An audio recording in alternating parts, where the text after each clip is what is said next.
Mesdames et messieurs, bonjour, marhaba bikoum اليوم في Let's Talk with Nassima.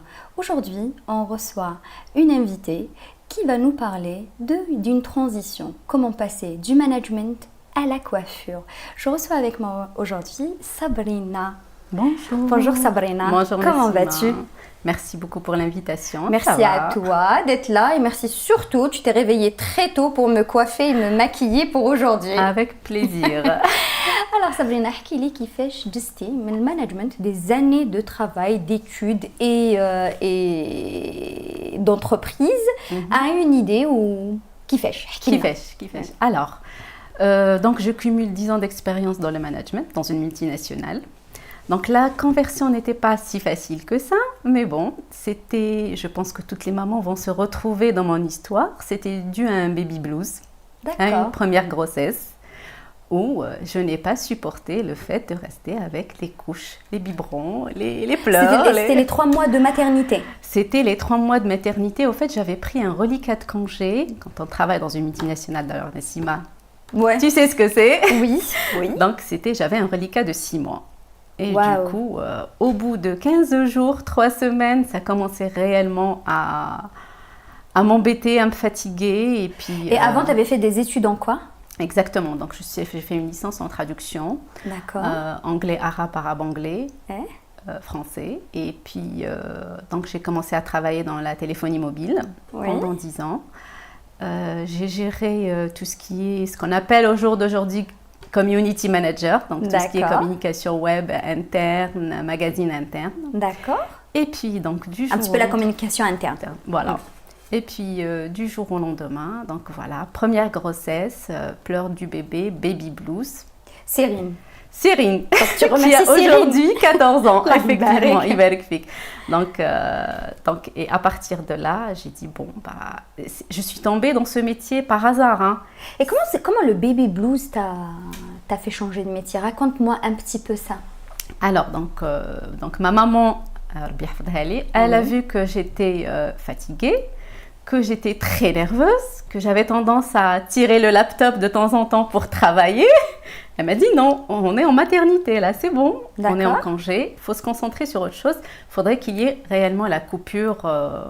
J'ai dit ok, d'accord. Elle m'a dit écoute, je te garde la petite 2 à 3 fois par semaine, essaye de trouver une activité qui te passionne. J'ai dit bon Alain, qu'est-ce que je vais faire après 10 ans de multinationale? Donc je suis partie dans un centre de formation et là j'ai dit bah tiens, de la coiffure, pourquoi pas? Je vais me consacrer un peu plus et faire travailler beaucoup plus sur moi-même et investir sur moi. J'ai dit, je vais faire la formation. D'accord.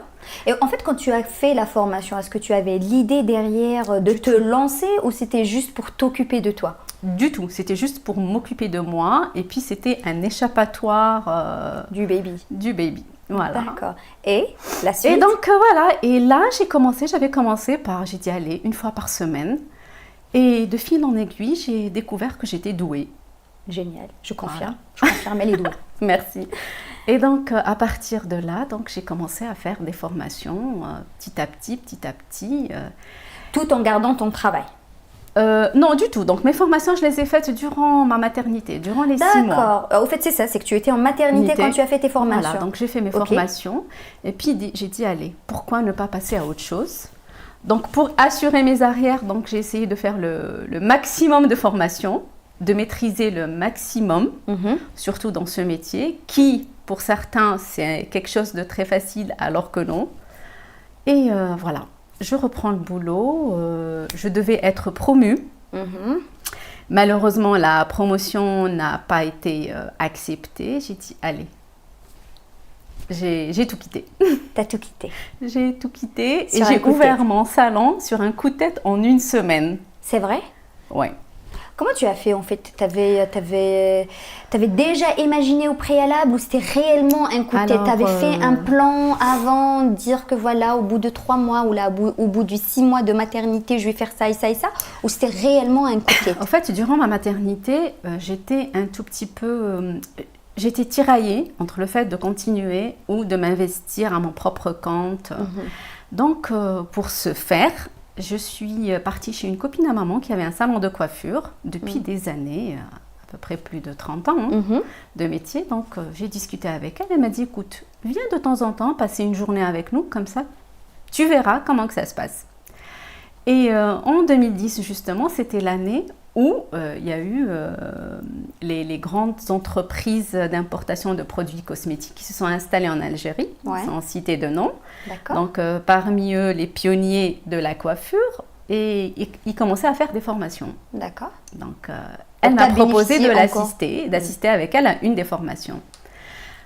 La première séance, c'était... là, j'ai dit, c'est bon, je vais me consacrer à ce métier-là. Pourquoi ? Comme on le sait, tout le monde dit que la coiffure, elle est un peu mal vue dans notre pays. Il ne faudrait pas le cacher. C'est vrai qu'on dit qu'il y a une catégorie bien précise qui fait ça, mais en réalité... En réalité, non. Non. Et je l'ai découvert par la suite. Mais après, ce qui est bien quand je partage un petit peu mon expérience avec toi, c'est que quand je viens et je discute avec toi, c'est pas cette idée de reçu de la coiffeuse qui ne fait pas ce qu'on veut, mais en fait elle fait ce qu'elle veut, mais en réalité l'échange avec toi et puis tu es à l'écoute et tout. Donc je pourrais dire que l'entreprise a eu un impact positif sur ta nouvelle carrière. Exact, c'est les formations acquises en entreprise qui m'ont permis justement d'être plus à l'écoute. J'avoue que l'entreprise m'a beaucoup aidée. On a fait des formations en gestion de temps, gestion de budget, gestion de stress. Comment tu gères ton budget aujourd'hui ? Aujourd'hui, vous savez, comme tout le monde, la coiffure, c'est des saisons. Il y a des saisons hautes, des saisons basses. Et donc, on adapte le budget suivant ces saisons. Saisons, voilà. D'accord. Et c'est quoi le quotidien, en fait, ta routine quotidienne en ayant un salon de coiffure ? Sachant que tu es aussi maman de deux adorables... Merci. C'est vraiment être tiraillée de partout. C'est vrai ? C'est vrai. Donc, le réveil au matin, on dépose les enfants, on descend au salon, on essaye de superviser le tout. À savoir que dans mon équipe, j'aime beaucoup déléguer. Et je n'ai pas de, comment dirais-je, voilà, cette personne, elle est spécialisée en ça. J'aime bien voir les gens évoluer avec moi. D'accord. Ce qui m'a été donné... Le multitasking. Voilà, le multitasking. Puisque moi-même, dans la multinationale, j'ai évolué grâce à ça. J'ai commencé comme étant une simple assistante et puis j'ai évolué avec les formations et on m'a donné cette chance d'évoluer. Donc, l'opportunité, Voilà. Que maintenant, toi, tu offres je forme mes coiffeuses. J'aime bien qu'elles soient indépendantes quand je ne suis pas au salon, qu'elles gèrent mes clientes. De la même manière, de la même qualité. Manière, bien sûr, bien sûr. Alors, comment tu arrives à maintenir ta vie à côté et les exigences du salon et surtout les exigences des clientes ? Alors, les exigences des clientes... Qualité de travail, exigences clientes, retour client, tout ça. En fait, il faut être à l'écoute. Il faut être à l'écoute et... En fait, durant ma première formation, c'était une grande ambassadrice de renom. Elle nous a dit, écoutez, vous n'êtes pas de simples coiffeurs, vous êtes des artistes. Et vous faites rêver les gens.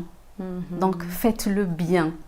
Et vous savez, Nassima, c'est ce qui m'a fait le plus accrocher dans ce métier, c'était cette phrase-là.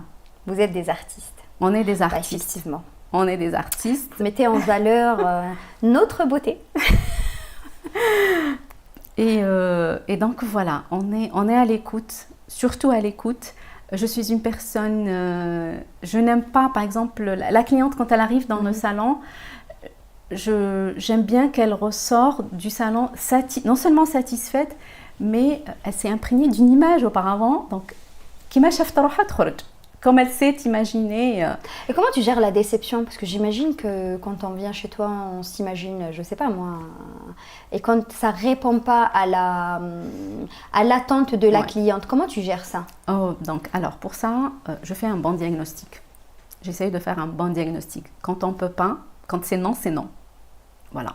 Alors tu dis à quelqu'un, par exemple, voilà, je veux si c'est faire pas ça, faisable. C'est pas faisable. Okay. Surtout qu'on a la tendance, la clientèle veut passer généralement du brun au blond. Directement. Directement, comme par magie. Et puis quand c'est pas possible, c'est pas possible. D'accord.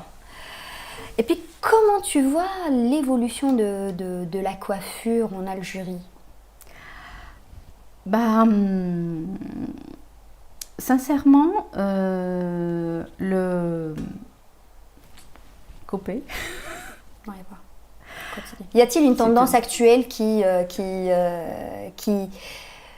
t'inspire ou qui n'est pas encore entrée en Algérie et que tu la vois ailleurs et tu te dis ça c'est bien de l'avoir ici, ça c'est bien de le ramener, de l'importer?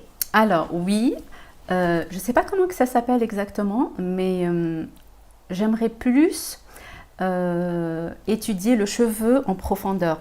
Donc, ce qui nous manque aujourd'hui dans nos salons, c'est des espèces de diagnostics avec la caméra et puis vraiment, réellement voir l'état du cheveu parce que la cliente, elle ne raconte pas tout quand elle arrive, même si elle a fait des bêtises à la maison ou chez une autre coiffeuse. Donc oui, non, j'ai pas mis de couleur foncée, mais je veux passer au blanc. Et après, paf, on fait une petite mèche, on découvre ça. Et puis, le cheveu est esquinté, il est irrécupérable à un certain moment. Alors oui, donc j'opte pour... T'aimerais bien voir ça dans nos salons. D'accord. Voilà. Oui, on aimerait bien nous aussi voir ça, parce que ça va nous permettre... Puis ça permet aussi, Nassima, de faire des mélanges sur place, suivant le besoin du cheveu. Le cheveu déshydraté, desséché, cassant, la fibre fragilisée. Donc c'est un dosage, c'est de la cosmétique, mais ça serait bien d'avoir ça. C'est de la chimie. C'est de la chimie, je dirais. Et comment tu arrives à... En fait, tu es une maman, oui. Un petit peu chef d'entreprise, je dirais, parce qu'aujourd'hui, l'Institut de beauté, c'est une entreprise. C'est du temps plein. Exactement. Et une femme, comment tu arrives à jongler entre ces trois rôles very demanding, les uns plus que les autres? Non, il faut juste établir une liste de tâches. Voilà, aujourd'hui, je me lève, je fais ça et ça, par priorité. Et surtout, faire du sport. D'accord. Voilà. Une activité sportive, c'est intéressant. Et quand tu t'es lancée, c'est quoi les difficultés que tu as rencontrées? Ou c'est quoi les difficultés que tu rencontres encore à ce jour? Les difficultés, c'était le niveau d'instruction. Alors, une petite anecdote, quand je voulais faire ma reconversion, je me rappelle, je suis partie dans un magasin en France où j'ai acheté des livres, à peu près, il y avait 300 pages. Et mon papa, Allah yarhamou, de passage, me dit, tu refais ton bac? C'est quoi ça? J'ai dit non, je veux maîtriser le métier de A à Z. C'est de la chimie, c'est de la géométrie. Tout à fait. Voilà, donc je veux vraiment apprendre le maximum pour donner le meilleur. Et donc voilà, le truc le plus important aussi, c'est je suis constamment en formation. Après 14 ans d'expérience, je continue à me former. Parce que les tendances changent, donc les mises à jour, les produits, et puis adapter les produits suivant la qualité du cheveu et suivant le besoin, chose qui manque énormément dans nos salons, et vu qu'on n'a pas tous les produits à portée de main. Et si aujourd'hui tu donnes un conseil à quelqu'un qui veut se lancer dans son projet, son rêve, qu'est-ce que tu vas dire à cette personne? Alors déjà, comme je leur dis, je vais commencer par les gens qui viennent d'avoir leur diplôme. Je leur dis, n'essayez pas directement de vous jeter dans vos projets.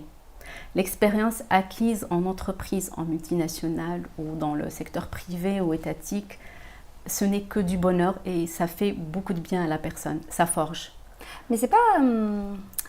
Alors, je reste toujours mitigée avec ce conseil parce que c'est aussi un frein par la suite parce qu'on est dans le confort du salariat, du tout. On est dans le confort d'être, voilà, c'est ma zone de confort, je suis bien, pourquoi je vais me lancer? Après, c'est tout dépend des personnalités. On a des personnalités fonceuses, on a d'autres un peu moins, mais l'expérience, je ne regrette pas d'avoir fait 10 ans de multinationale. J'ai beaucoup appris dans mon métier et puis même avec les gens. Et puis, on fait grandir notre carnet d'adresses aussi. Hein. Complètement d'accord avec toi. Voilà, donc autant joindre l'utile à l'agréable.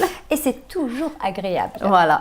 Sabrina, merci beaucoup Avec plaisir. Pour ton temps. Merci pour ce partage d'expérience. J'ai aussi un petit conseil pour les parents. Oui. Moi, personnellement, je pousse ma fille à apprendre un métier. Les études, c'est sacré, oui, mais toujours leur laisser un peu une petite parenthèse pour développer s'ils sont doués dans la mécanique. Exactement. Et tu la laisses choisir ce qu'elle veut? Oui, je la laisse choisir ce qu'elle veut. Et qu'est-ce qu'elle veut? Alors, on est un peu mitigé. Là, elle veut faire un petit stage en anglerie.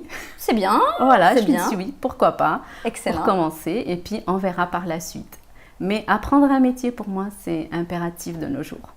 Ah bah c'est bien en fait, je te rejoins sur ça, sur laisser la liberté aux enfants de choisir plusieurs choses à la fois, parce qu'à la fin on peut faire plusieurs choses à la fois, pas une seule chose.